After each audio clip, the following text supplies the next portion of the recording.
So this is CB Classic 350 Ride Out. So आज चाहिँ हामीहरुको main motto चाहिँ यो राइड आउटको चाहिँ मेनहरुको मेन्टल हेल्थलाई लिएर अवेयरनेस जागरण गर्ने र जागरुक गर्ने हो र तपाईहरु सबैजनालाई राइडको बारे कुरा गर्दाखेरि चाहिँ we will not be rushing to our destination. We will not be rushing to our destination है हामीहरु चाहिँ यहाँबाट सुरुमा बाहिर जाँदाखेरि बिस्तारै लाइन लाग्दै जान्छौं एक जना गर्दै तपाईले सुरु गर्नुहुन्छ दोस्रो तेस्रो गर्दै लास्टसम्म बिस्तारै एक जना गर्दै लाइनमा जान्छौं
सबैजनालाई सर्वप्रथम स्वागत छ फेरि एक पटक र congratulations to us that we completed this ride out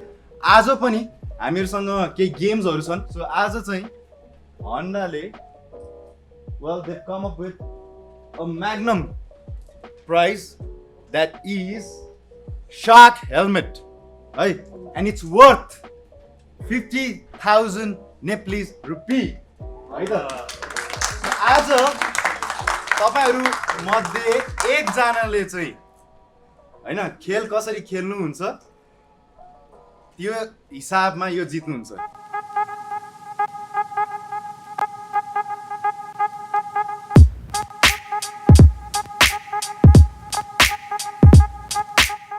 Amitabh बच्चनको बुढीको नाम के हो तर त्यो चाहिँ तपाईले राइट भने पनि त्यसको पोइन्ट पाउनुहुन्न अब चाहिँ आउँछ पोइन्ट पाउनु खाता खोल्नु भयो उहाँले ताले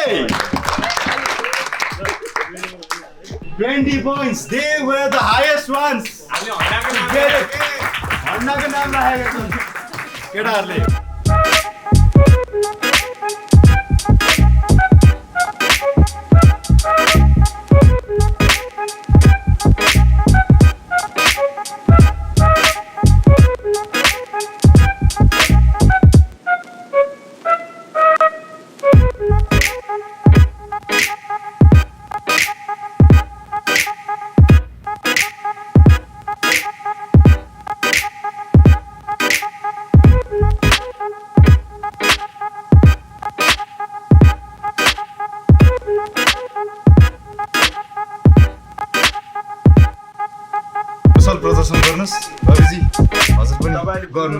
जसले फर्स्ट कम्प्लिट गर्छ यो उहाँले जित्नुहुन्छ है यही सेम हुनुपर्छ डिट्टो अनि यो यता पनि हैन उता पनि हैन हाम्रो फाइनल है अनि त्यसपछि तपाईहरु मध्ये जसले जित्नुहुन्छ यसमा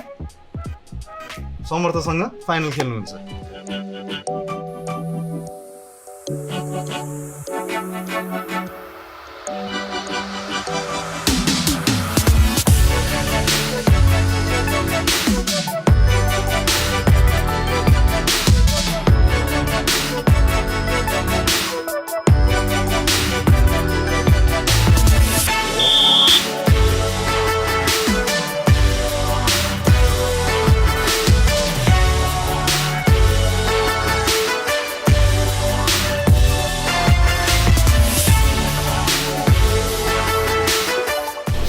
कुशल तिमीले कुशल तरिकाले जितेका छौ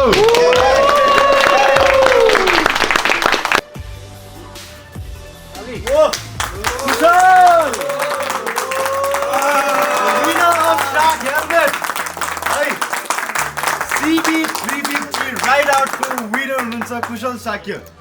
है त You made your mother and father proud, bro.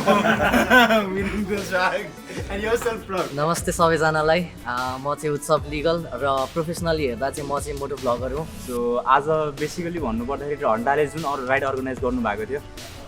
मेरो लाइफको फर्स्ट राइड हो भनौँ यो हन्डाले अर्गनाइज गर्नुभएको वाला राइडमा होइन यसमा एकदमै धेरै मजा आयो लाइक यो बाइक चाहिँ मेरो फुल अन फ्यामिलीले युज गर्छ मैले मात्रै युज गर्ने होइन सो उनीहरूको फिडब्याक पनि राम्रै छ घरको मान्छेहरूको फिडब्याक पनि राम्रै छ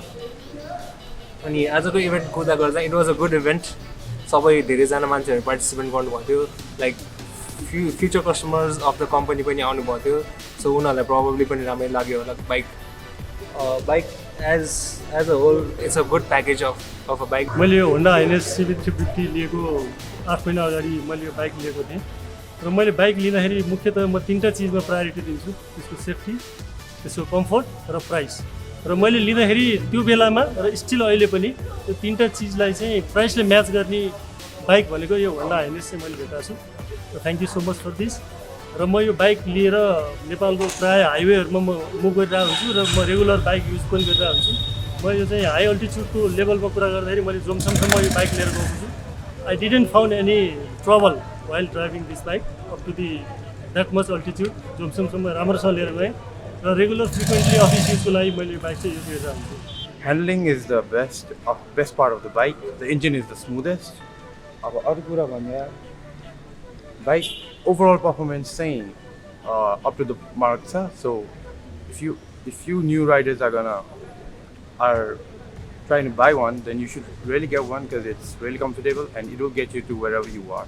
सो एकदमै राम्रो पर्फर्मेन्स छ हाइनेसको कुरा गर्दाखेरि कम्फर्टेबल छ माइलेज त्यस्तै राम्रो दिन्छ आज कतिजनाले आएर सोधिराख्नु भएको थियो कुन बाइकको कस्तो हो सो मलाई चाहिँ एकदमै हुन्छ नि एउटा पोजिटिभ रेस्पोन्स दिँदैछु म पनि किनकि मलाई नै त्यो हाइनेसले जुन पर्फर्मेन्स दिएको छ इट इज रियली हुन्छ नि गुड सेटिस्फ्याक्सन एकदमै मिट गर्छ so thank you so much हन्डा यति नै भन्छु ओभरअलमा and have a good day every one thank you bye by